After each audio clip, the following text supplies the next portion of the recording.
Alrighty. Welcome, everyone. Thank you for coming today. So yes, like I mentioned before, we are here for Countdown to Green Day 2024, and our theme is pretty much leading a sustainable future. So this specific event, it's in regards to empowering marginalized groups.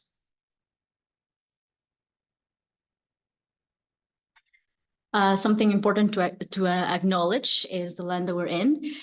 So we're here in the traditional territory of the Clé First Nations, and also for the people in Zoom, you can also share your land acknowledgement, so we have an idea where everyone's coming from. And also for the people that are tuning in through Zoom, just a few housekeeping rules. Please keep yourself muted when not speaking. Please rename yourself with your name, pronouns, and the community that you're in. And if you have any questions throughout, please let us know or raise your hand. Videos are always optional, but highly recommended. Please turn on your video when you're speaking, if possible. Otherwise, it's completely fine if not.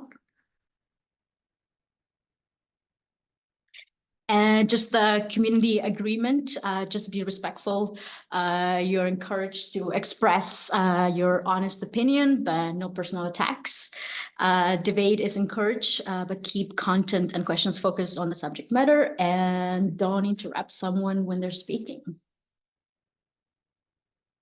So the agenda for today, will just be welcome introductions, and we'll start with the first two panelists, and then we'll head to the presentation, and then later on we'll have a Q&A, and we'll have some pizza and discussions.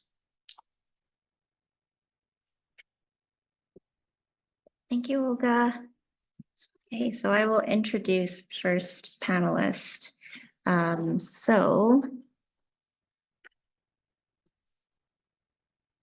Stop sharing so you can see. All right, so the first panelist is going to be Brent Gores, who is representing the New Beginnings Men's Shed. He is a local therapist who initiated the New Beginnings Men's Shed in Prince George to provide a sanctuary for men's well-being. Located at 597 4th Avenue, the shed offers a supportive environment in the old city carpentry shop. Inspired by his own recovery journey from burnout, Gores envisions a space where men can gather, work on projects, and find companionship. Modeled after an Australian movement, men's sheds address men's isolation and depression post-retirement. With New Beginnings, Gores aims to foster mental wellness through meaningful activities and camaraderie, echoing the success of the Vanderhoof Men's Shed. Please give a hand for Brent Gores.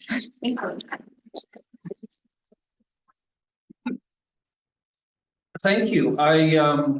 It's quite interesting when we look at the history of the Men's Shed movement within our context of is it fourth wave feminism, or like sometimes that's kind of a shock for folks that we're kind of talking about kind of a Men's Shed movement, and it's kind of important to recognize that we live beyond or post the Mad Men kind of era in which, you know, men in general were oppressing women in all ways of life. And what we've recognized over the years is, you know, there's a growing segment of the population in which kind of men are disenfranchised. They struggle with their own mental wellness. You know, men. I struggle with making generalities, but I'll just talk about kind of my own experience with regards to men that I've come into contact with, right? And so men who come see me in my office as a private practice therapist, you know, the classic getting to know each other question is kind of, you know, what's going on? Why are you here? Tell me about your support system.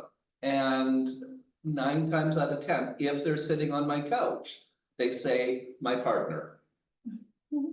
And my inside my head voice is, I wouldn't want to be your partner. You know, if all you have in your network is one, and when we talk about what we define a support network is, it's somebody that you can talk to about your struggles, right? And so, you know, many men, they have guys that they can hang around with and watch the game with, you know, or drink a beer with, but being vulnerable and talking about a struggle, it's very, very difficult for there to be safety. And so as was kind of suggested in my intro, you know, my experience came from a few life-informed circumstances. In 2015, my house burned to the ground, and I had, you know, a workshop that I tinkered in, and I was doing hospital social work at the time, and I didn't recognize how substantive it was having a place to just, as my dad says, putter, when you're dealing with stress. And you kind of do something tangible, you create something tangible, right? It's just because a lot of the work within social work is much more longitudinal as far as creating change. And so it wasn't until my burnout that I was trying to kind of sort out how all the contributing factors kind of lined up. One of them that I recognized is that I didn't have a place to putter, and my life circumstances were such that I didn't have another $25,000 to invest in tools, and that's not even the structure to kind of put the tools in. And so being, you know, somebody who's from Manitoba, who went, you know, did his first degree at University of Manitoba, I had kind of gone back there and connected with a gentleman who actually started the first men's shed in Canada, and he was a former travel agent. And it's really interesting to kind of hear about men's sheds and who starts them, and you know, what the backstory is. Back to women though, it's fascinating that statistically 50% of all men's shed are actually started by women. Because women recognize the importance of a place to gather, right? And of course, there's always humor about, you know, men when they retire, they're underfoot. Just find a place for my guy to disappear, right? But I don't know, how much time do I have? Like, is somebody gonna be like waving me down or whatever? Because I could always talk, but and so the idea there is, you know, I had some significant life experiences, and I won't go into all the different stories, but you know, in 2017 or early 2018, I was no longer able to do what I thought was my dream job, and I was tagged out. And I had to humble myself, find my own therapist, and fortunately my wife kind of kicked into gear and found one for me, but I knew everyone in town. And for all my social work / counseling colleagues, I didn't want to see somebody who was 12 years old. Like, I needed somebody with some life experience. And so my wife found this amazing woman in Vanderhoof, of all places. And so I had the opportunity to just, you know, block out a half day where I'm driving, contemplating, you know, then it's like blah with my therapist. And after doing that kind of several times, I went, I think there's a men's shed in Vanderhoof. And what was amazing of the 2 years that I went off and on, it's open five days of the week. It's a very, very successful, one of the most successful men's shed in the province. Not once was I asked, what do you do for a living? And so if you understand safety for men, that is paramount, not being defined as what you do, what your productivity is measured with. And that shed is very much predominantly retirees. And so, you know, my curiosity was, well, Prince George needs to have one of these, right? And so I sent an email to the mayor, Lynn Hall at the time, and he was more than willing to kind of help me in any way possible, because I guess the mayor in Vanderhoof had been ribbing him for years that they had a med shed, and Prince George, being a larger center, didn't have one. But the fascinating thing is, when you look at the size of the community, it actually is understandable how a place like Vanderhoof can have a men's shed, because they already have a sense of community. Right? Whereas, you know, kind of with a place like Prince George, you've got a lot more isolation going on. And so I became part of the first men's shed, which was connected to the Canadian Mental Health Association. And then it's, okay, we've got one kind of within the VLA. When's the next one gonna happen? And, you know, the stats as far as the movement says that there should be a men's shed every 10,000 people. Or to translate, and this is not great for the vegans out there, but basically wherever there's a McDonald's, there should be a men's shed, because they do the demographic assessment, right? And so I started kind of branching out, meeting with another group of individuals, and it didn't take us too long to get the location with where we're at now. And what's very unique about our location is that we're right next door to the encampment, and what's referred to as Moccasin Flats. And, you know, there's a lot of dynamics that go on there, but our landlords are quite amazing in that they recognize the importance of being good neighbors. And so through that, you know, some of the projects we've been able to kind of not directly sometimes be involved in, but introduce some of our guys to has been very enlightening. Okay, now that being said, there's also been, in my mind, a lot of unhealthy, derogatory kind of conversations that happen, which is kind of usually when I kind of migrate and focus on a project, right? And the motto of the men's shed movement is shoulder to shoulder. So anyone who has a teenager recognizes that the best way to connect with your teenager is to go for a ride and do some windshield therapy, where you're not nose to nose. And it's the same thing for guys, is you create a project and you're working on it, and you know, while your hands are busy, all of a sudden your mouth starts to kind of engage in the process. And there was a study, and I think I was looking this morning just to confirm the reference. I think it was in Scotland. They did a study of sheds, and 2/3 of the shedders who were involved had an identified health issue, whether that's kind of a mental health issue, whether that's a physical. And so, you know, there's lots of reasons why, you know, kind of people come, and they want to belong. One of the mottos, maybe I'm gonna totally date myself here, but one of the mottos that it's almost like this concept of Cheers, the TV show many years ago, where everyone knows your name and they're glad that you came. And you know, witnessing, going back to the Vanderhoof group, you know, there'd just be this spontaneous conversation about, oh, have you seen Fred lately?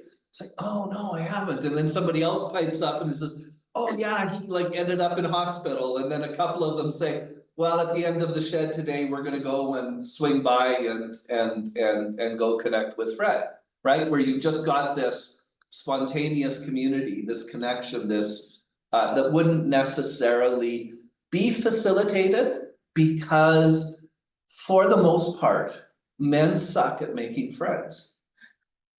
And as the population gets older, your friendship group gets smaller and smaller, or you might have worked in a work site where your interaction was over the coffee machine, right? And unless it's a Canfor type of style, which they have their retirement groups because they're a larger, you know, kind of corporation, it's like, what do I do once I retire? And, you know, there has been some significant studies with regards to how many CPP checks that men collect after they retire from a blue collared industry. And it's 14. So on average, there's only 14 months that men live unless they repurpose their life, unless there's a reason for them to continue to live.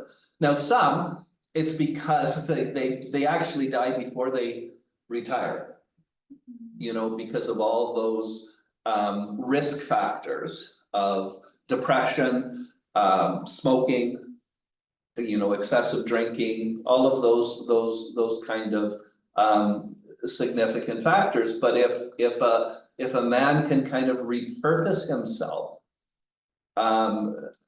you know, it's amazing, you know, and a lot of the guys that, you know, are just entering the retirement stage, it's like, okay, you know, I'm healthy, I've got 25 years to contribute.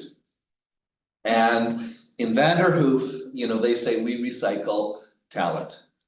And I remember sitting around a table and one of the guys says, you know how many years of experience are sitting around this table, right? And it was 125 years of experience. And so many of us also know the concept of blue zones where elders are respected. Elders have a role within our society. I mean, there's other factors with regards to diet and everything else, but that is a factor in creating healthy society, is to have healthy men, because healthy men contribute to healthy communities. Healthy men have better relationships with their partners, and you know, the key as everyone kind of in social work recognizes, you know, you look at an issue like domestic violence. Well, that's a man's issue in the sense of we're the perpetrators, and so we're the ones to kind of are responsible to kind of change the dialogue and to notice when things are askew and to hold our fellow men accountable.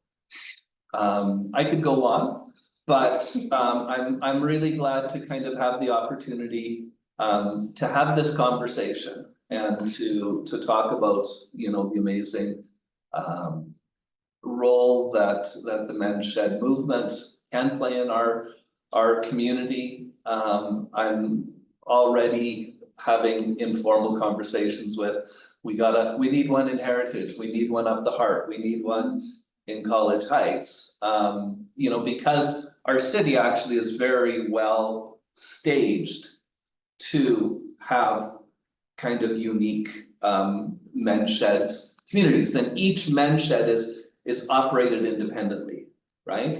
And so I would love to see there be, you know, a fabricator slash mechanical, you know, kind of place, because I know that there is a need for that. There are guys who say, oh, you know, would like to kind of do some tinkering that way. Well, you can't do it in a wood shop that has dust, right? You can't. Well, you can, it's just the fire department it's very. There's a fire department right beside it. It's a school that is no longer a school up in the Heart. So that might be a really good place for that one. One of the key pieces when you look at funding is, you know, there's lots of funding that's available to get resources like tools, right? So the United Way has an amazing process that sponsors for tools, but there's very few programs that provide operational funding. And so unless you find like an angel investor or an angel landlord you know, that's one of the factors, or you're pairing up with another organization where that's kind of part of can be part of their programming. Amazing. So thank you very much. Well, thank you. Any questions out there? I'm glad I came just because of listening to that. Yeah, So, I know. Yeah. Yeah. Really great to have your perspective. Thank you. All right, so the next panelist that I will introduce is Jean Bowen, who is the Access Coordinator at UNBC. And she aids in reducing barriers for students with disabilities. She's also a math teacher, very passionate about math. And the Access Resource Center ensures academically qualified individuals are included in all aspects of university life through reasonable accommodations, maintaining academic integrity. Collaboration among students, faculty, staff, and administration fosters a supportive environment, and Jean advises instructors to include an accessibility statement in course outlines, emphasizing shared responsibility in providing accommodations. Services are available for documented disabilities like chronic health issues, sensory impairments, learning and mental health conditions, and physical limitations. Please give a hand for Jean. So thank you very much for having me here. Okay. Sorry. Okay. There is a presentation. Okay. And actually, you can say next slide and I'll just, Okay, sure. if that's okay. You can pass me a mouse and I can click it for you even if you want, so you can sit. I can. Oh, I can- wait, actually, yeah, it could, it could, You want me to do it? Right. yeah. If you take it from behind the table, Oh, yeah. and you don't have to stand there. So one of the reasons I made this slide, and thank you very, very much for having me, is that I had to Google social sustainability when you said, can you come and talk about social sustainability? So my background, I math and disabilities, yeah, social sustainability wasn't really one of the words in there. So I go to what we always go to, and that's Google. Helps if I right click. So just who is ARC? A little bit more about ARC. So right now at the Access Resource Center, which we shortened to ARC an awful lot, we have 3 full-time staffs. So there's Susan Morash. She is the front end person, and saying that she's the student services representative is an understatement. Susan looks after all of us. She looks after exam coordination. I could spend the entire time talking about all of the wonderful things Susan does. She's been with the Access Resource Center for 13 years, and she's pivotal. Absolutely pivotal. Netta and I joined about the same time, Netta a few months before I did. Netta's our access specialist. So she and I both do intakes and onboarding with individual students and help navigate individual students' needs. On top of that, Annetta is our access specialist. So she looks after any technology and additional needs beyond kind of the standard or almost easy accommodations. So for example, if a student needs their tests all put into plain text so they can be read by a certain type of reader, Annetta will look after that. Getting alternative format for textbooks. And again, I could describe Annetta's position until we're supposed to be done here, so I won't. As the coordinator, I go and talk a lot and fill out paperwork and then look after onboarding for students, and then do a lot of I try to do an awful lot of sharing of information and education, because a lot of people don't understand what it is that we do and what we don't do and how we do it. Our location is 5-157. Yeah, that's right. I'm like, is it 75 or 57? 57. So we're in the library building at the end of the long hallway behind the sliding glass doors. There is a push button entry. And so you push and you pause while the Star Trek doors open. And then come on in, and Susan will be the friendly face meeting you there. And then that's our email, just in case you want to send us any messages and ask us anything. Anything going to that email will be able to be seen by Susan and Annetta and myself. And so it will always be watched. I don't want to overwhelm and bore with stats, but when I started and Annetta started, not last summer, but the summer before, we had 4% of the student population registered with ARC. We're up to 10. when I first started. The busiest exam season we ever had was 270 exams in our center. The stats when I left today was almost 550 exams. And when you picture those exams, it's not one room with 20 people taking the same exam. Those are 530 individualized exams meeting the needs of the individual students in a center that holds 19 people. So busy time, and we're so thrilled to get to be working with the amazing students we're working with. I really do think we've got some of the best students on campus. Not that I'm biased. I admit my bias. I am completely. Jean, Yes. sorry to interrupt, but I just feel so comfortable with you. Totally. Yeah, you know you can. How many students, like I don't know still the total of our student body right now, but when you say 547, is that out of like 5,000? We have about 3,000 students, give or take. Okay. And so ARC has about 300 students, give or Amazing. take, active with us at any given time. And so those 530 exams, it's going to be spread across those students, because some students, their programs have no exams. Other students, they have exams in all of their courses. And so, yeah, which is why I go with the 10%, because, you know, and some students more actively use their accommodations than others. So some students, they will use all of their accommodations in all of their classes, but other students, based on what the course is structured like, might only need some. So when I say accommodations, I'm sorry, accommodations are modifications that are made to meet individual students' needs within the classroom based on their disability. So a student will come in with their documentation from their doctor or whoever is the appropriate practitioner to supply that documentation. They'll meet with Anetta or I, and we'll go over that and go, okay, how is your disability impacting you in the classes you're taking? And what is the structure of those classes? And then meet their accommodation needs based on their disability, how they're experiencing it right now in the program they're in. So a first-year psychology student versus a master's student in computer science, like that's very different needs. And even if it's the same disability. And so we modify it based on the needs of the student and the program they're in. And then as they go through their program, we can also make modifications. So it's not you come in, you do your intake, here are your accommodations, go away. As they develop and the programs change that they're in, we make those modifications to those accommodations. We would then send those accommodations out to their faculty members without any indication of their disability. So you could have 50 people with the same accommodations with different disabilities, 50 people with the same disability with different accommodations because of that matching and pairing. Students receive equitable degrees from any other student. So it's not that we're advantaging, it's not that we're removing any of those core requirements. They have to meet those core requirements because it's so important to all of us that a student with a disability and a student without getting the same degree get the same degree. Like it's not, we are not advantaging in any way, shape, or form. They are meeting those degree requirements to an exceptional level, an absolutely exceptional level. So this is where my Google came in. It's like, what is social sustainability? Because I'm like, I don't know what this one is. And then I found these, and I, of course, being in an academia, those are my references. So one of them, it said it's specifying and managing both positive and negative impacts of systems, processes, organizations, activities on people and social life, which still made me go, okay, so what is social sustainability exactly?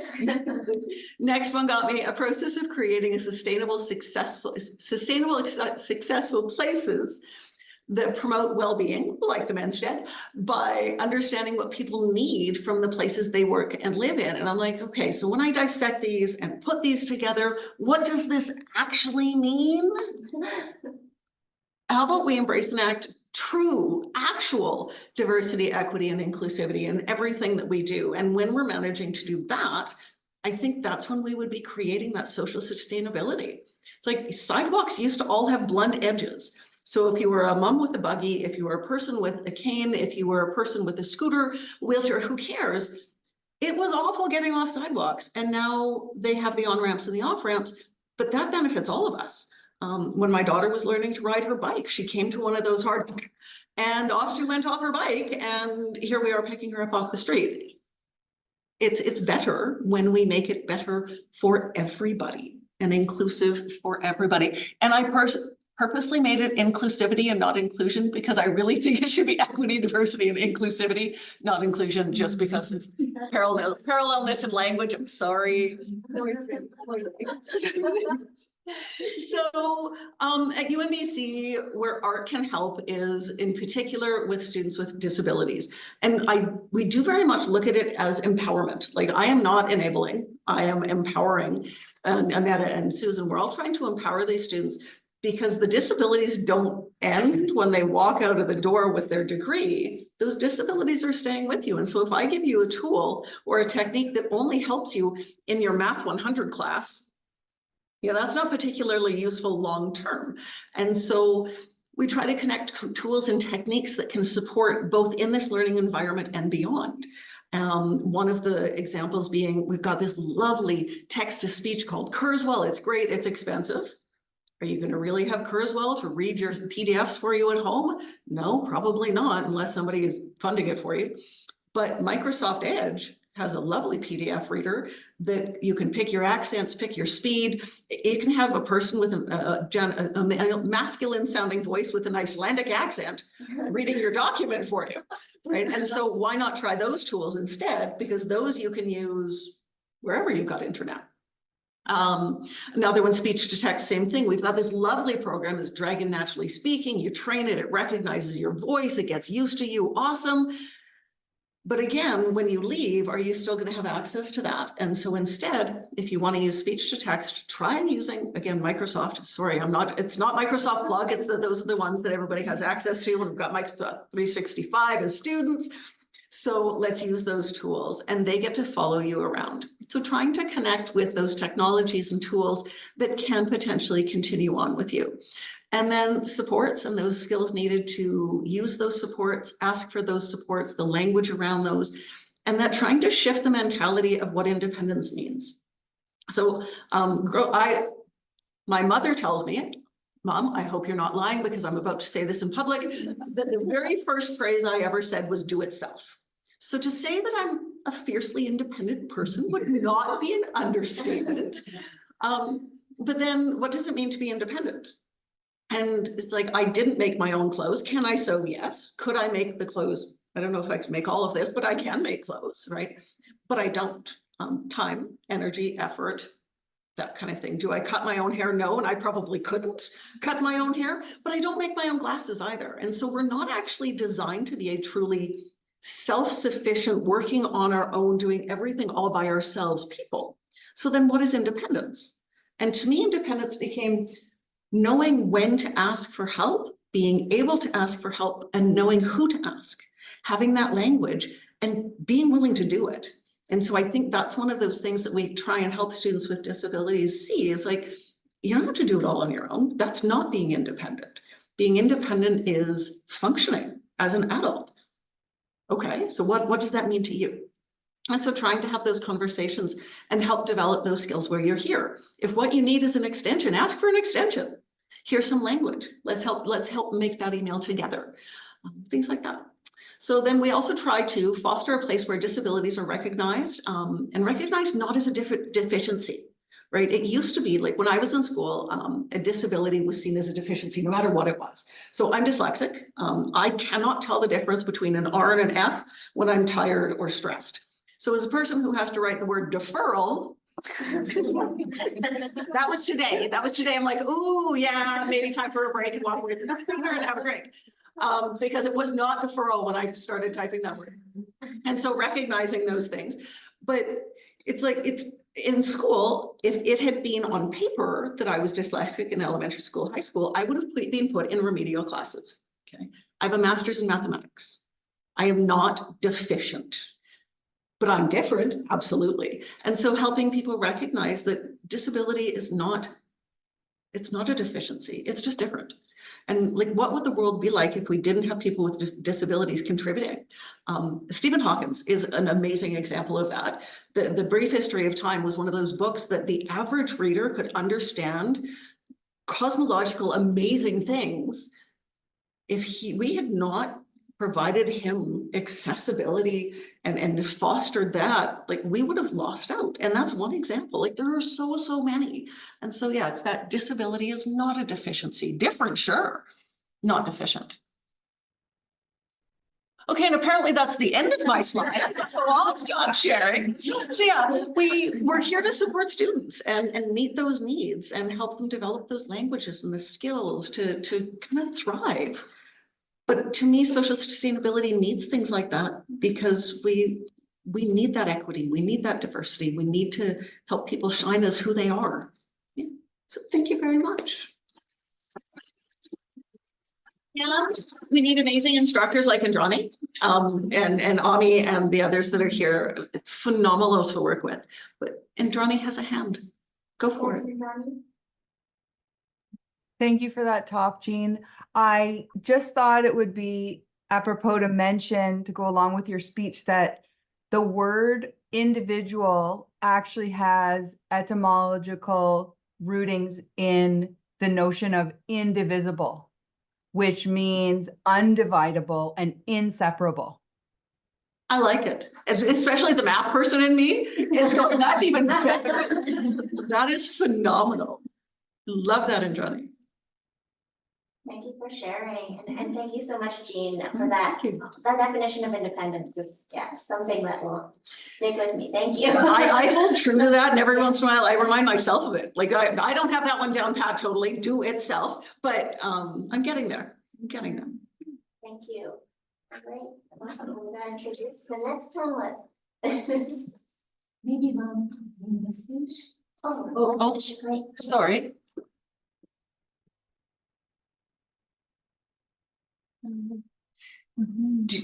Yeah, we can read that out. So Dr. Indrani says, in social work, equity does not mean everyone receives the same treatment, but that everyone receives the treatment and support they need. Very true. Thank you so much.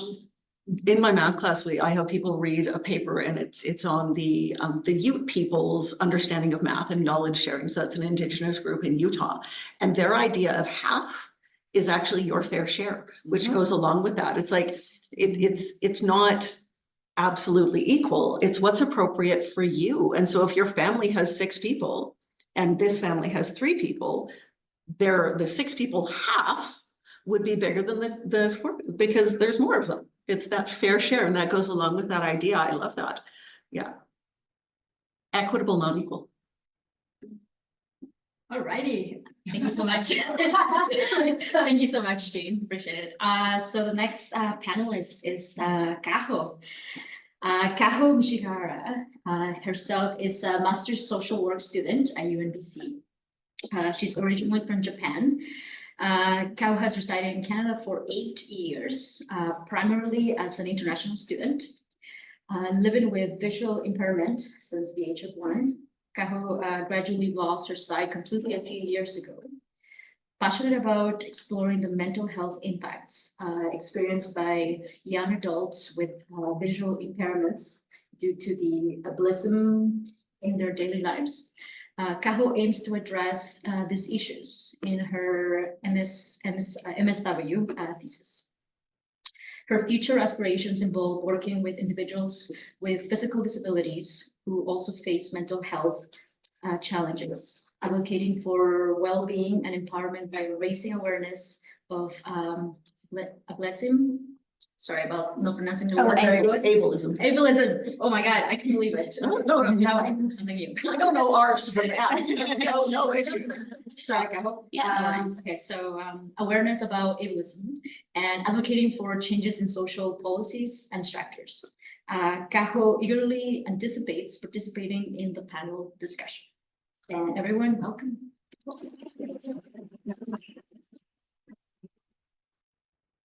Thank you so much for having me. I am not a public speaker, so I will try my best. I have outlined my speech to respond to the questions Olga gave me. So I will try my best to contribute something so that you guys can take something away from me today. So there are so many misconceptions and stereotypes towards people with visual impairment which needs to be challenged.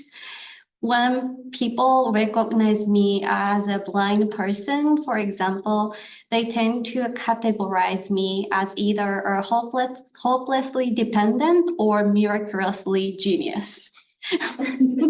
They go extreme and ignore anything between. So, for example, they said, like, some people just see me walking, eating, and playing with my phone, and they said, "Oh, you are amazing." That doesn't make me feel happy. That's infantilization to me, coming from stigma that people with disabilities are dependent. And some people say, "Oh, you must have good hearing and recognize people's voice very well, perfectly." I don't. One day I heard a guy calling my name and approaching me while I was walking with my friend at the station. I was very scared and hid behind the friend. The voice ended up being my brother's.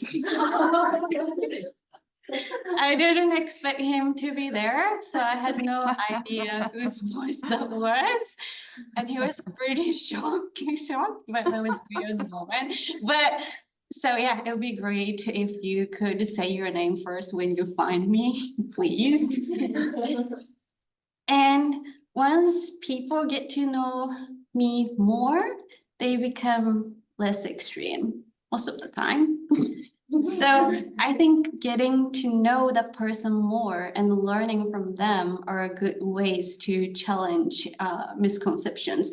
However, I also want to emphasize here that mutual work is needed. Don't make the marginalized person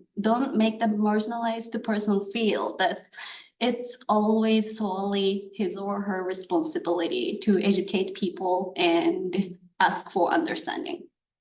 So many people assume that it's my role as a person with disabilities to tell people who I am and what I need. My grandparents even say that, but it's not my job. That's the work for us to get done together. So this is just my opinion and it doesn't represent the whole blind population. I am happy to challenge the stigma and the stereotypes by telling them and explaining them. But at the same time, it takes time, it takes energy, and sometimes it's exhausting to explain and fight against the stigma every single time when I meet new people. So I think when I tell about myself or the life and culture of blind people, I want people to actively learn, do more research if interested, and pass the information to other people who do not know about it, so that I don't need to explain everyone every single time. I value anti-oppressive social work I'm currently studying that tells us that ignorance is one form of oppression against marginalized populations. I appreciate people trying to know more about me and my life with visual impairments. I think this type of collaborative work, mutual active learning, is a good way to challenge common stereotype, misunderstanding, and the stigma stemmed from ignorance and foster understanding of marginalized populations. And I think more training, workshops, and educational opportunities should be provided for students, faculty, and staff working at the institution. From my experience, 90% of the time, people said it's their first time to work with people with visual impairment. So they are not sure how to work with me and accommodate me. It often happens to practicum or workplace that supervisors and employers just say, okay, you can't see, so what can you do? That question is too big and too vague. I need something more specific and clear. But on the other hand, I get it. They just need to know more about it. So I recommend the institutions to have more educational opportunities in collaboration with other organizations, for example, specialized in the marginalized communities, like bringing guest speakers and hosting some training sessions on a regular basis. Those kinds of opportunities could help people to ask questions, discuss concerns, develop their knowledge and skills, and ultimately that helps them feel more comfortable and confident of working with marginalized populations like people with disabilities. And the last question that Olga gave me, how can we ensure that environmental policies and the programs taking into account the diverse needs and perspectives of marginalized communities? I've not taken any environmental study courses since I took required geology class in primary high school. So I can't really speak specifically about university course or programs from my experience. However, I often see news events and activities telling us about the climate change, global warming, and extreme weather, which include a lot of tables, graphs, charts, and weather maps. I know those materials are important for people to understand what's going on visually, but they are not accessible for me as a blind person. And I have a hard time being on the same page as everyone else. Even when I use my screen reader software, I'm struggling with a similar kind of issue this semester because I'm taking the stats course. So when instructors give us a lecture, for example, and show us visual materials, it would be great if they spend some time describing the information and telling us the main points verbally. That would be super helpful for people with visual impairments to make sense. Yeah, that's what I wanted to say. And going for a field trip. Field trips are always exciting. They're very accessible. So yeah, that's it for me. Thank you.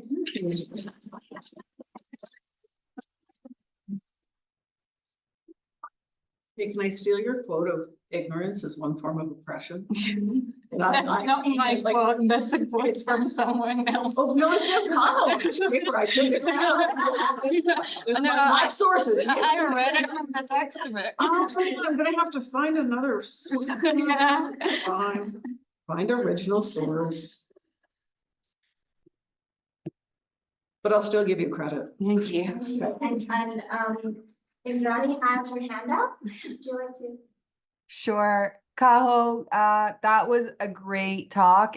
And if you will indulge me just to brag about you a little bit, I would really appreciate that. You're a fantastic presenter, by the way, and I have experience because you were in my class and you presented fantastic. And I also want to say, you are, Kaho, I don't know if I can even speak without crying, but you are one of the most inspirational people, students that I've ever met. And my story is, Kaho, do you mind if I tell her our story of how we know each other? Yeah, go ahead. Okay, so while I was running the Bachelor of Social Work program at Langara in Vancouver, Kaho was doing a social service worker diploma at Langara and planned to ladder into the third year into our program, along with 20 other students. But that was the year that the Langara program was shut down. And Kaho was the only student out of that 20 students of cohort that decided to persevere and still come to UNBC, move to Quesnel, do her Bachelor of Social Work at Quesnel. I still had never met Kaho yet, so that was a 2-year process. And then I think it's 2 years after that, so 4 years after she planned to come and do the program, I am now teaching Kaho, and we got to meet each other face to face just a few weeks ago, and we both cried. So I just want to say Kaho's determination and perseverance is a miraculous quality, and you're just a real inspiration, Kaho, for that. Thank you so much. I saw Dr. Indrani 4 or 5 years ago when I was at Langara. She came to our class to give us an info session about UNBC, Bachelor of Social Work. That was a great session. That's why I was interested in learning at UNBC. I applied for a program. I was very excited to see her. The program shut down and I moved to Cornell. I spent there for 2 years, and I moved here in September to have my Master of Social Work, and I was finally able to see her in person. I was finally able to take her class. That was the best moment. Special. Yeah, special, very special. Amazing. Amazing.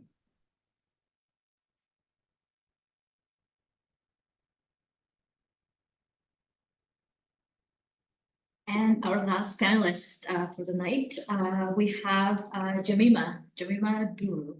She's a PhD student for NRAS.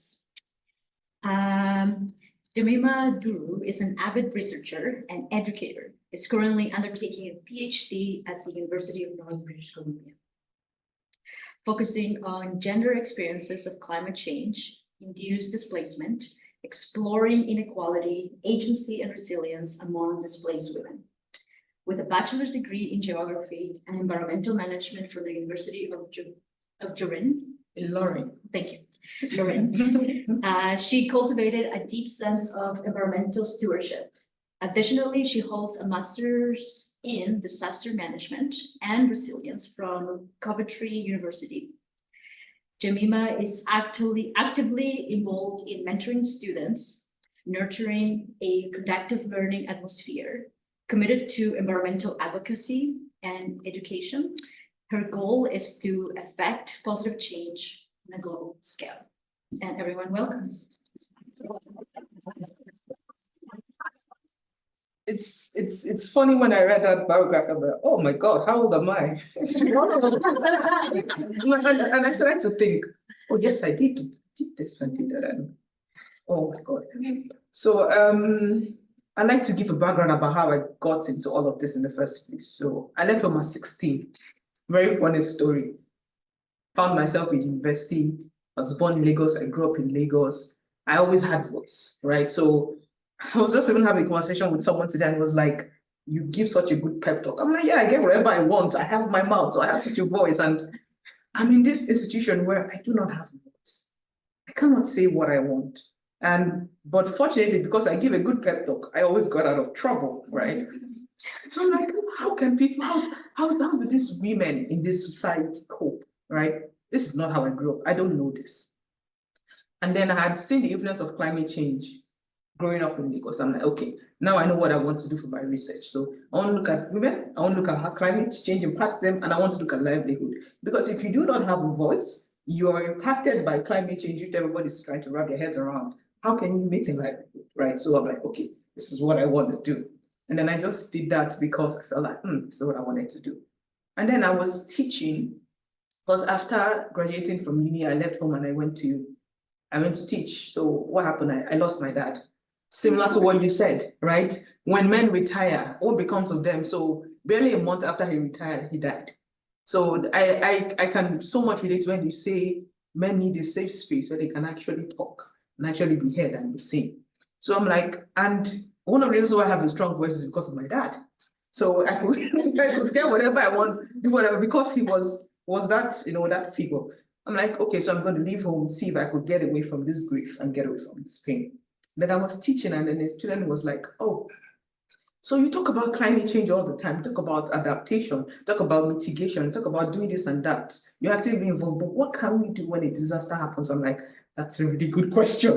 I don't know what we're going to do. But I'm like, I don't know what we're going to do, but I'm going to look for the answers. So I had two options, Portsmouth or Coventry University. So I chose Coventry University because I had family close to London.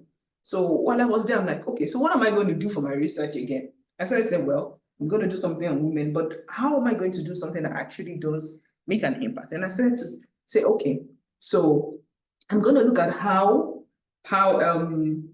women, their lack of education or access to education affects them when they end up in situations where they are displaced. Like, so for those in the IDP camps, how does their education, the lack of education, actually influence their resilience? And guess what I found? Those women are resilient.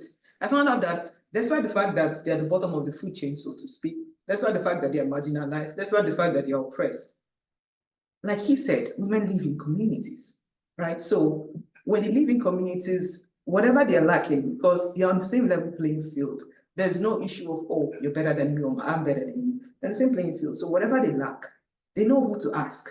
Knowing who to ask, they know who to ask. Say, could you help me with this? And they help each other.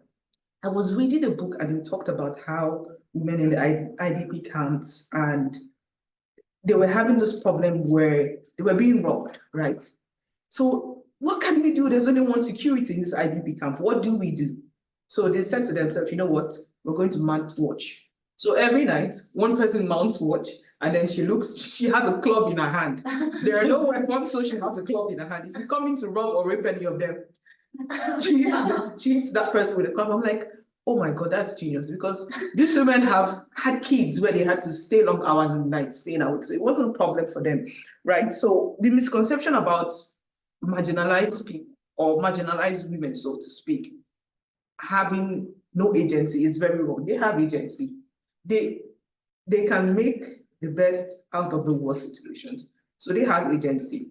And I was looking at UNDP reports in Fiji that talks about how we can harness these experiences from women and put it into our adaptation and mitigation strategies for climate change, and we can actually make an impact. So while so many people are marginalized, we have people who live with disabilities, right? I will not say I have a disability, but at some point in high school, I was asked to drop out of school. Yes, I was. And I, you know what I did? I didn't say anything. I remember when I told my parents, I want to change school. I'm like, who the hell is this child? And I changed schools, right? And I didn't tell my mom until I'd gotten a master's degree. It was 11 years later, I told my mom, look, do you know the reason why I actually left that school? She said, no, I know that this is the reason why, right? And why was that? Because similar to you, your dyslexia, sometimes I can't spell till tomorrow. So I always tell people I don't know how to spell. I have a speech disorder, and it's very hard to know that I have a speech disorder because, again, I did have a dad who was invested. I'd say, do this and do that, it works, right? So while people are seen as marginalized or disabled, there's a lot of ability that goes into it. So being disabled is not the end of the world. You still have ability, you still have agency, you still have resilience, and if you put all those things into practice, and we learn from people that have lived their lives with disabilities or been at the bottom of the food chain, you can learn so much from them and actually put that into policies that we are making. Now, the second question Olga just sent to us is, how can cultural competency and sensitivity be fostered in institutions and organizations to better serve marginalized communities? And I like the fact that UNBC is trying to make the campus accessible. I like the fact that UNBC is really inclusive, and not inclusive in the sense of the word, but like you said, inclusivity. So they're putting the inclusivity into the inclusive in the EDI, and that makes it really a breath of fresh air. Because if you go out there where you're not on campus and you're a person from a marginalized group, say for example, like me, I love to use myself as a case study. Say like me, you're Black, people look at you like, who is this person? And they probably think that you do not have anything to offer. Right, but UNBC is a level playing field for everybody. So you come with your competency and you prove who you are. And when you prove who you are, you actually get the recognition that you deserve.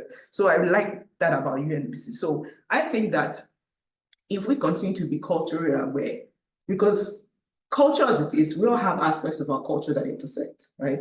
Harry was speaking this morning about having totems and about the grief protocol and all of that. And I could see similarity in the culture which I came from, right? So culture and everything, they're intersections. So we can all see each other with the same eyes and give each other an opportunity and not say, oh, this person can't do it because of X, Y, and Z. No, give them an opportunity. If we can do that, then yeah, we'll really go a long way. Then the third question is, how can we ensure that environmental policies and programs take into account the diverse needs and perspectives of marginalized communities? So I was in a workshop with a lady who talked about what she faced and how traumatic it was.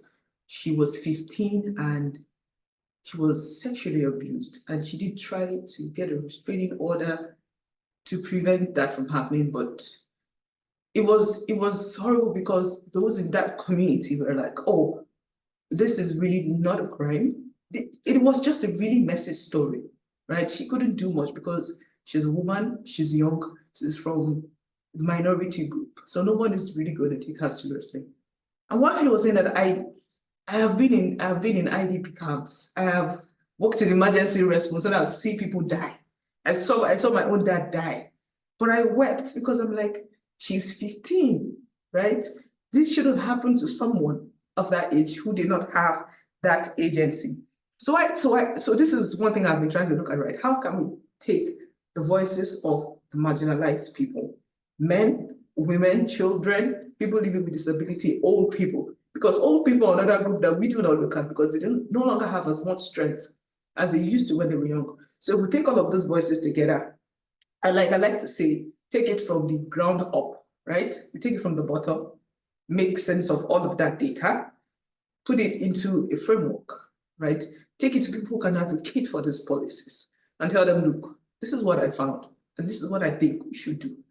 Make those networks, make those connections. By doing that, we can hopefully, in some way, influence policy. And I think that if we do this, we stand a shot at having an inclusive environment for everybody. Those are your questions.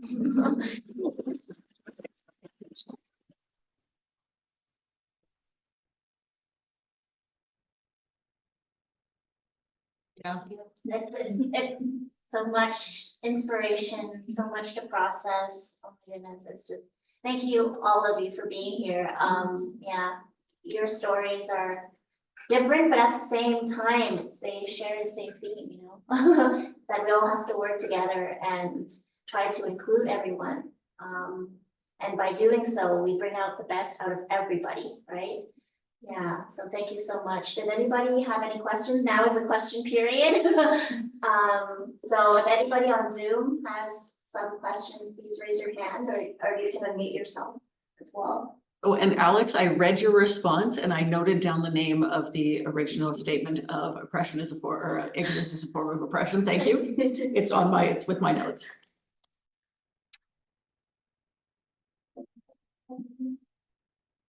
I'll just say something. Yes. Yeah, sure. Yeah, so I do actually believe that we all people are short of something or the other. So we have to think in those terms, and maybe I might not be able to do something, you know. So we have to redefine those terms again, ableism and disability. So I don't like terms at all. I think we want to cut down on that. And it's just, you know, making distinctions more. We have to remove these things, vocabularies. Just a thought. Yeah. Yeah, I guess just a follow-up to that is like, you know, yeah, like I try to be gender blind or like all these things as well, because I don't like labels either, but sometimes labels are necessary, right? Sometimes they're make sense helpful. of the world. Yes. Yeah. Sometimes I think they're actually helpful. Yeah. Like there's a difference between labeling someone and using and yourself using terms to help describe you in the space you're coming from. Like it would be one thing for me to go, I'm gonna pick on you for a second, say, you're an old white guy, and make assumptions Yeah. based on that. I'm fine with that. I am an old white guy. And make assumptions based on that, but you coming to me saying like you're a retired person who is coming from social work background, like that's you describing you. And so I think it's quite different when we put descriptions on other people versus when we choose words to describe ourselves. And I think that's a big difference. Yeah. True. That's all. Indrani also had her hand up for a second. Sorry, I want to make space for other people to talk to. I just, Jemima, I just wanted to say that your talk was so inspirational. I loved your story about how you navigated someone trying to tell you to leave your education and you like manage that on your own. And I also really love your verb harness.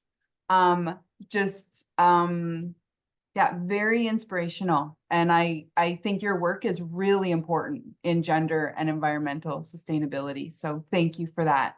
Thank you. I also, while I have the floor, I just want to say to Brent, I also really liked your focus, and I fully agree with you that we can't move forward without everyone's liberation, and men are such an important part of that. And I'm a very strong feminist, and I fully believe in that. Thank you. We have a question from Kelsey. Are you okay? Okay. What is UNBC doing for ARC to be more sustainable for the influx of students accessing help? What an excellent question, Kelsey. That is a lovely, lovely question. The wrong people. So, yeah, exactly. No, to be perfectly honest, so I've been in my position for about, this summer it will be 2 years, and I just keep asking for more, and they just keep saying yes. And so the things are being done, and Kelsey, trust me, I keep asking for more because we're in a system and things have different cycles. It will take time, and I recognize that it will take time. Would I like everything to be instantaneous? Absolutely. But recognize there are limitations to the systems that we currently work in. But every group that I've approached for, hey, can we do this? I have heard an awful lot of yeses. Occasionally I hear no's. I do occasionally hear no's, but as far as my big asks, most of them I'm hearing yeses for. There is one in particular that I've asked for from you, and I have chatted about. That one we haven't made any headway yet on, I'm sorry, but yeah, we just keep asking and keep having voices and keep coming to the table. I think the new EDI office, the new legislation on accessibility, those things are all helping where we're coming from, and being able to show them the statistics of that 4% to 10% jump in our student population is really giving some weight to those asks that we are having. So can I get back to you on what UNBC to be sustainable for our influx?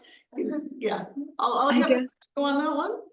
I was actually I was curious, because you have so many priorities, and so many asks. I was thinking more what are the specific asks that you're having around sustainability right now?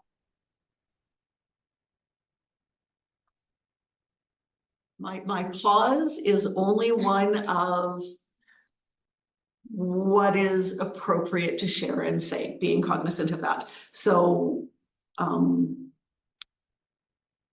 asking for people in space.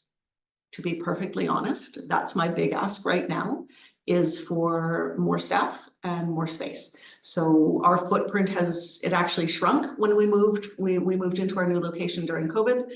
Our footprint shrunk during that. And so we have asked for more space, and we have also asked for more people because we need that. So currently we hire grad students to help us with exam invigilation.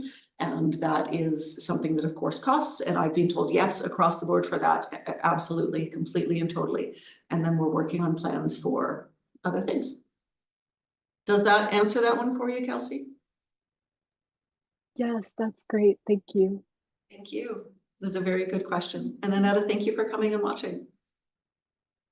Yeah. I am someone from ARC, so I am very happy that the UNBC has a place where you can go and feel like you can talk to someone, and also it can help you with the needs that you require, I guess. So I just want to say, Jean, thank you for everything. Thank you. In there. We try. I admit we do not meet everybody's needs all the time. We do our best. and ask for feedback, because we know we're not meeting everybody's needs, but if people aren't telling us, then we can't. And then when they do tell us, we continue to try and meet those, sometimes more effectively than others, but and recognize that we're not 100% by any means, but we are trying. An example would be our note-taking system. So we have volunteer note takers for various classes. Now, if we can't get note takers in the class, I go in, and if the instructors will let me, I go in and I go, hey, we need note takers. And so far, knock on wood, cross my fingers, and oh, please don't jinx me by saying this, I've got 100% success rate in getting note takers when I do go into classes. And so ideally, someday we'll have a different structure for note taking, and it won't be a volunteer system. Maybe we'll be able to pay them or give them an honorarium of some sort. But currently we don't have that system, and I'd love it if we did. So that's just an example of one of those things that we're working on. We can't change everything overnight, which is unfortunate. Magic wand, magic wand would be great.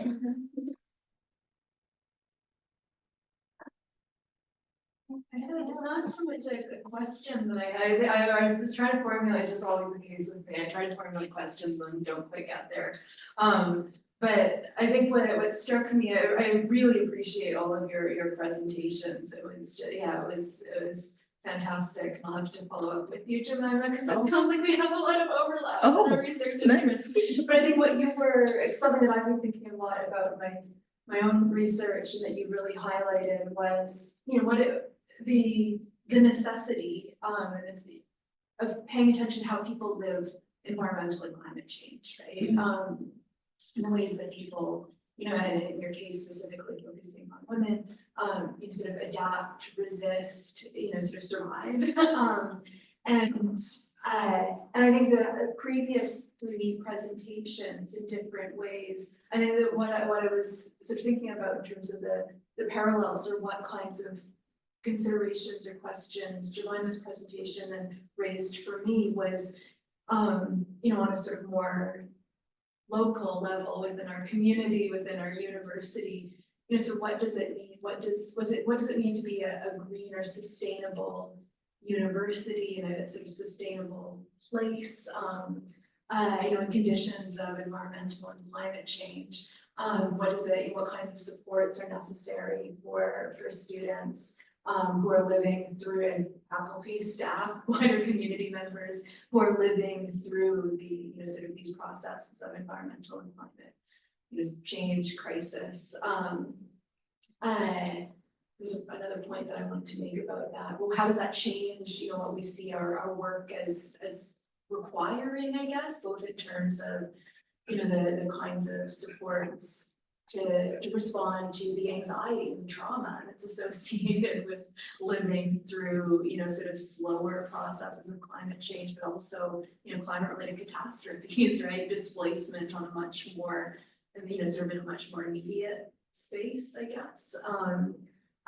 Floods, fires, and so on. But also, I think I was thinking as you were speaking, about the panel. I attended the panel that you and some other students had been part of. I think it was before Christmas. I was trying to tell Ami when that happened, and I've lost track of time. I think it was before Christmas. Yeah. But I think that some of the students were talking about, you know, what it means when the snow melts and you're left with these piles of rocks outside, and you're trying to, you know, sort of navigate those in a wheelchair, right? Or when the snow's there and you're trying to navigate it in the wheelchair. And, you know, I imagine the university has a particular calendar for when they decide to, I mean, apparently it's around convocation, that one is start, that's when it matters.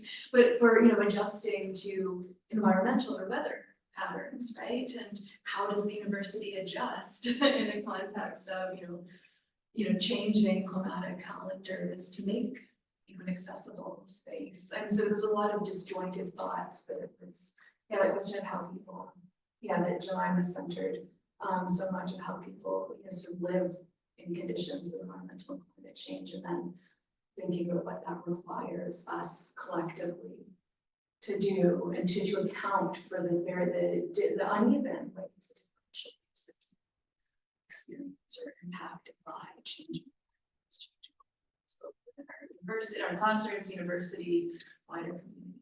Anyway. that was by no means a question. Yeah, I know, and that's the reason why I like the concept of equity. I'm a feminist, I say it all the time, but I hate that word equality, because some people need more help than others do. Some people have more agency than others do, right? So it's all about equity. If I know for a fact that the university has a system whereby whenever it snows, every night they come declare that, because they know that. So that system for me is beautiful. But with the rocks and all of that, we still need to. Thank God you're seated right here, you're listening to all of this. So perhaps you still need to go back and say, look, I think this is what we should do, this is what is being done, and this is what we need to follow up on. But yeah, so it's very important that we see everything we're doing from the lens of equity, right? I might have more agency because of the way my mind works. It doesn't mean she has no agency because of the way her mind works. And it doesn't mean her agency is less than mine, no. So I think if we try to put equity in everything we do, then we level the playing field for everyone. I think it needs to become something we do and that we are, not a box that we tick off. It's like, I'm not doing this today by doing this one action and hey, I've met my quota for. I think it needs to become something that is just part of our day-to-day. And not always having to have people that are in marginalized situations ask for it. Right? Say, I am doing this and this and this and this and this and this and this and this. This is how we're setting up this program or this setting or whatever it is. And then if your needs aren't being met by these things, please let us know, but don't show that we're trying to do things to start with, as opposed to going, well, what do you need? It's like, here's things we're already doing. We've tried to think through it. We've tried to make it accessible this way. But if your needs aren't met, please still tell us so that you're saying what you're doing, but still opening that conversation and asking if the needs aren't being met. I think that would be really cool. And I think sort of we're still at a point institutionally, right, and societally, politically, that needs aren't being met within a system within the world that exists, right? And what does it mean to think, sort of, well, not even that far ahead, within a changing world, right? How do you,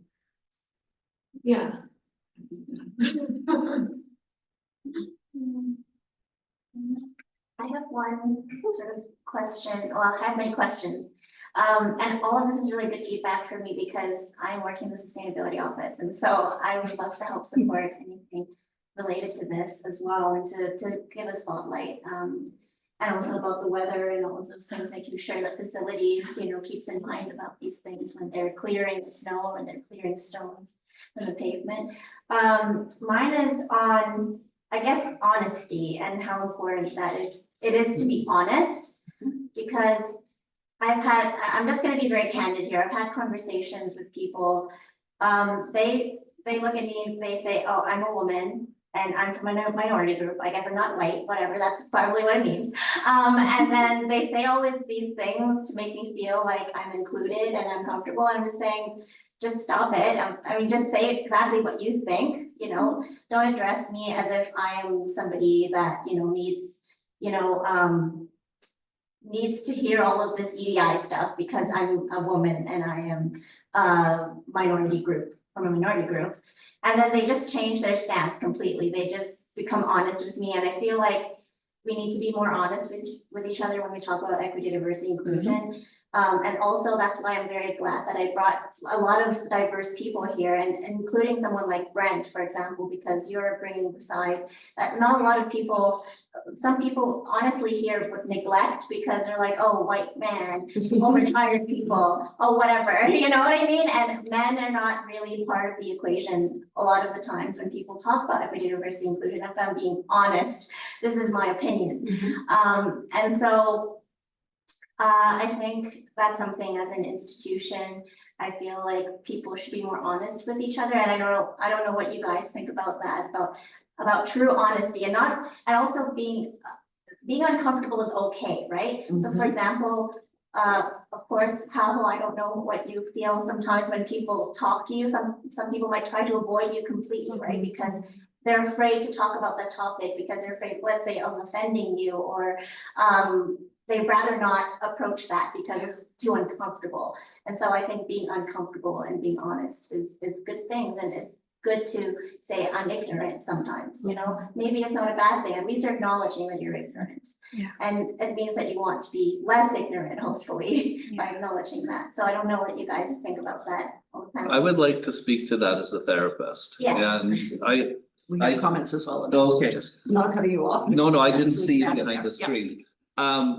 One of the things that I talk with most of my folks about is Miguel Ruiz's 4 agreements. And the first agreement is be impeccable with your word. You know, say what you mean what you say. And, you know, to kind of follow up on that piece, too often, right, if we've got a inside our head voice, right, then we're actually spreading gossip, talking about somebody else behind their back, as opposed to just laying it out and you know, being kind, but also I think what I'm hearing from you is also being direct when you're clueless. And being a white male, I am clueless much of the time. And my wife reminds me of that. We have a comment from Alex on the screen. It says perception of power affects honesty. Absolutely. Before that, honesty needs safety. And feeling uncomfortable is one thing, feeling potentially threatened is another. I think that safety part is huge, and recognition of not everybody feels safe, even if you've created a space that's supposed to be safe. Yeah. Just because it's supposed to be safe doesn't mean that people are truly feeling safe where they are. I think we have to be very conscientious and respectful of that. Absolutely, Alex. Yeah, I can actually relate with that, you know, the fact that there's EDI, quote unquote, and I like to be politically correct. It doesn't mean people actually feel the inclusivity. That's why I like your word inclusivity. Because it's an action, it's Yeah. an active word. It's you're Yeah. actively doing. Yeah, because sometimes I'm in the midst of people who don't look like me, and I'm like, and I get the looks of, is she really qualified to be here? They wouldn't say it out loud, but that is how I perceive it, right? So I have that voice in my head where I'm like, made it this far. So if you made it this far, you must be doing something. You're supposed right. to be here.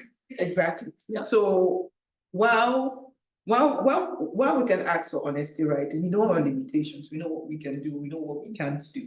I was speaking to a friend earlier, and he was like, so are you going to go back to corporate, or are you going to go, or what do you want to do? I'm like, I'm not going to corporate. I'm like, look, these are all of the odds against me if I go back to corporate. It was fun while it lasted, but perhaps I should try something else. So we know our limitations, we know what we can do and what we can do. And we know based on our abilities, right, and our agency, where we can fit in. So it's always good to ask for honesty so that we know what the odds are against us. I used to do this funny thing when I was in high school where I'll go to random people and be like, what do you think about me? I wasn't doing it for validation, but because I needed feedback to know what aspects of me needed to be changed, or what aspects of me needed to be modified. So while we ask for honesty, we should always expect that it might be horrible, take the feedback in good faith and tick off the boxes what works for us, and whatever doesn't work for us, with the voice in my head, be like, well, if you're here, you're probably doing something right. That's what I think. Yeah, I 100% agree that honesty needs safety. In order for the person to be honest, the person needs to be in the safe space. The person needs to feel safety and trust with the person. And for example, when I talk about, for example, when I talk about the issue I face, I make myself vulnerable. What if someone, like, you know, what if someone who I talk with disagrees it? Like, what if someone who I talk don't like it, like feel offended, like attack me? Like, I feel always a little bit scary to make myself vulnerable. So I need that understanding and empathy, and that may make someone feel uncomfortable. I wanna be uncomfortable together. I think the distinction between discomfort and safety, right? Because you can be uncomfortable and still feel safe, Yeah. right? Yeah. But that safety, I think, needs to be there first before you'd be willing to put yourself in a situation where you are okay being uncomfortable. Right? This room feels like a very safe space, but Yeah. everybody is choosing to be here because Yeah. everyone's in support of this. But some of those others, there are other spaces. We have a comment from Alex. I wish we were gender blind and skin color blind, but we live in systems that are not, and those systems don't stop existing by pretending they are not there. We have to change them. So, question, what do people feel about colorblind? Like, do you, the statement about colorblind, and Alex, I have said repeatedly myself that thing, and then I've had people of color go, no, I don't want you to not see that I'm a different color. And the people, I'll let you know, Alex, the people in the room that are of color are all nodding their heads going, yes. I will share a story. Sorry, my son. So my son and I were at the grocery store. I love you. I don't know, it's actually a very sweet story in a way. We're at the grocery store and he's young enough that he's sitting in the buggy. So just age-wise, he is a young fellow. And he points to this lovely gentleman in the grocery store. And he goes, Mommy, his skin's the wrong color. So now for context, my neighbor is from St. Lucius. She is this Caribbean. Yeah, she's a lovely Caribbean lady. He has grown up next to this woman. He has seen people. I had a daycare. We had people of all sorts of nationalities in my daycare. He just had never registered it until this moment that some people's skin were different colors than others. And so like, I'm like, no, like Alex, this person's skin is exactly the color it's supposed to be. Wouldn't it be cool if some people were like purple with green stripes? And he goes, oh yeah, that would be really cool. Absolutely. Right, trying to make it clear to this lovely person who has just been insulted by my child that like, this is not something that I have brought him up to think, that he hasn't been brought up in this little bubble where everybody looks like him. It's like, oh my goodness. But it was that, no, like it's actually important for us to recognize and see it, but not judge based on it. Two very different things, I think. And I'm guessing, Alex, that's probably more what you were like, was that more what you were meaning? Like color, the skin color isn't the determinant. Like it's not who I see you as, but it's part of what makes you who you are. Yeah. Just like I am a 5'7" dark-haired woman who likes to put bright colors in my hair and I love boots, right? That's part of who I am, right? But it doesn't define me. Yeah. It's kind of my thought. Now that's coming from a white woman, so sorry. Well, I will love to see color. I like to know what's in the spectrum. I don't want to be colorblind because then you take away the beauty from living if we are all colorblind. In my house, or in my father's house, we're 3 girls and a boy. So I'm the darkest. Can I say sorry to your dad? Yeah, sure. So 3 girls and a boy, like I'm. So I am the darkest. I have a sister who is lighter, and I have a sister who is almost her shade. But we're all from the same parents, and we're all different shades, and we all have different abilities. So the beauty of having color is that you get to appreciate the fact that while we are all the same, we all look different. We all bring. So we say, the way our faces are different, that is the way our abilities are different. So the way our skin color is different and the way our personalities are different is the way we bring just different abilities to the table. Yeah. And whatever color we come in, it really doesn't matter. Purple with green stripes. Yeah, You're really I agree. really cool. Yeah. Adding to it, we have Alex saying, my Indigenous friends talk about driving while brown.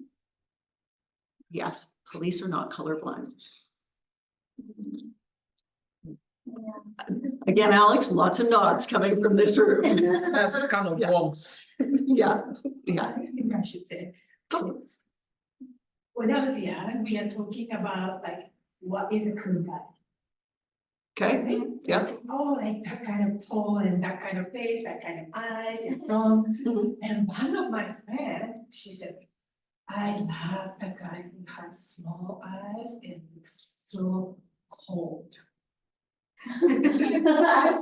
It's just what? Everybody said it, it sounds like Yakuza or like. That's so cool. So, yeah, everybody's different, and then you never know that kind of face looks cool. Yeah, everybody's different. Yeah, and that's why like you can maybe appropriate person. Otherwise, everybody would like to be, or like I would like to marry to my favorite star. There's only so many of them that look like that. The good thing we like diversity. Yes. Yeah, so difference is. And I think celebrating the inside differences, we have to celebrate those outside differences and recognize them. And when we're better at recognizing all of those differences. And one very important Japanese proverb is, beautiful ladies, if you marry, you will get tired in 3 days. So, outside beauty is not really, you will get used to it. It's just a difference. Once you get used to it, it's not. Yeah, there's visible and then invisible identities, right? And to understand a whole person holistically, you need to talk to them, you need to interact with them.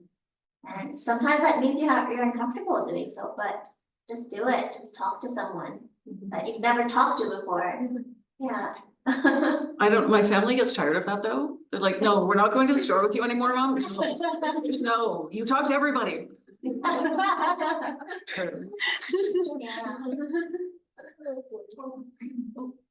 I have something to say about the kind of, not until last year, this, it was August 2029. That was the day that I came in Canada for the first time. Oh, we came to same day. Oh.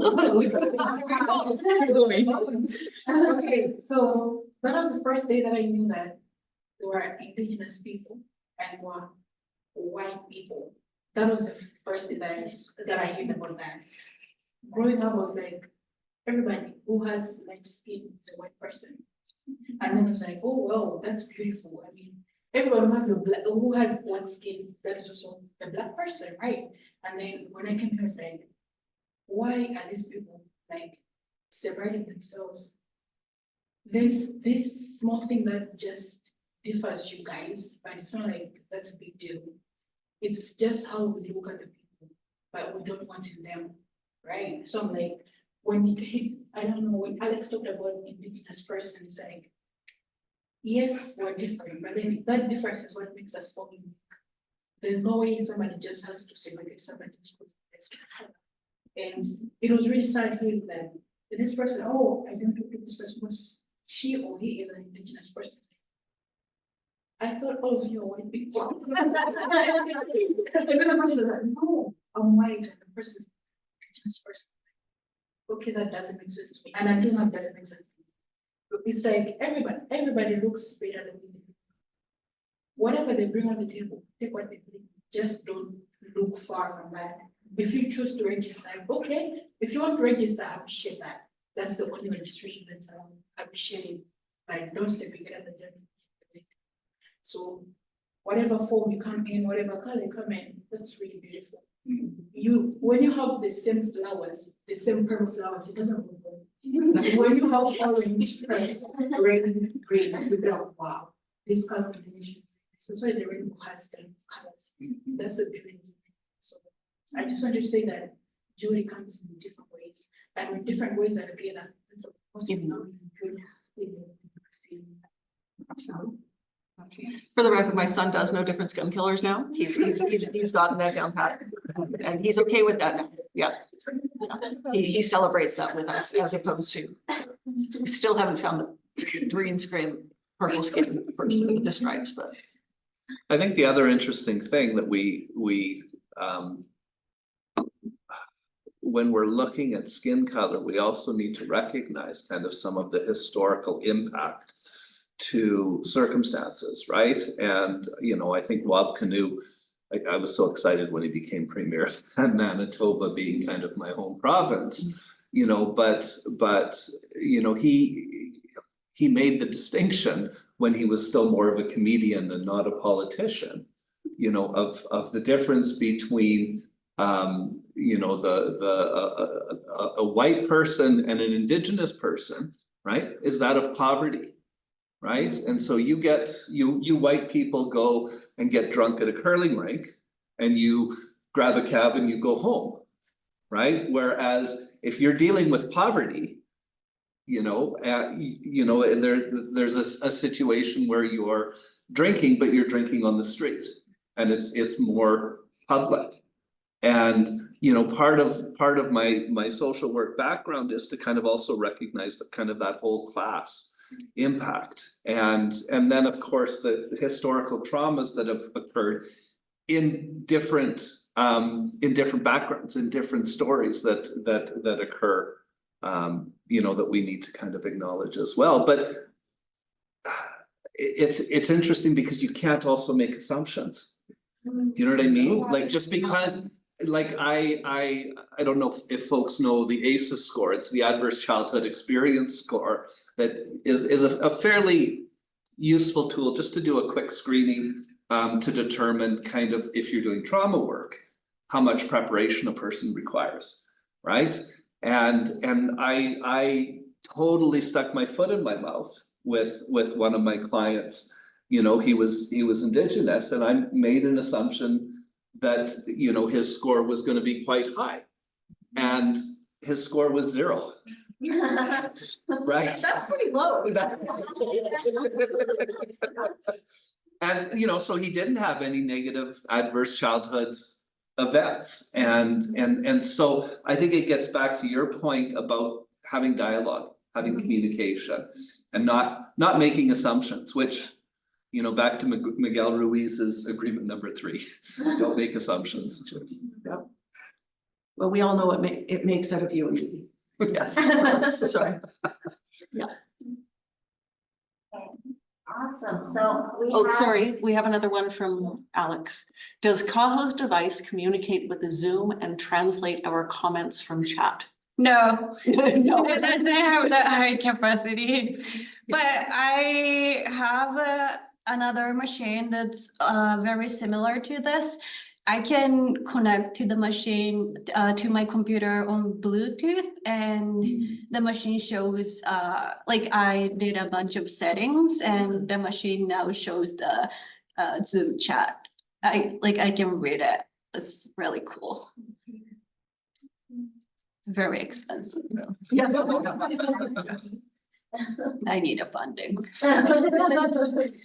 Honestly, that's one of those accessibility things. It's like the Braille typer is a phenomenal machine, but it's not comparable to the, you know, little laptops that we can buy at Costco. They are not along the same lines at all. Huge differences. So, well, it is 7:16, so Oh, wow. we'll just close it off now, and I really appreciate again all the panelists here today, and let's give everyone a round of applause.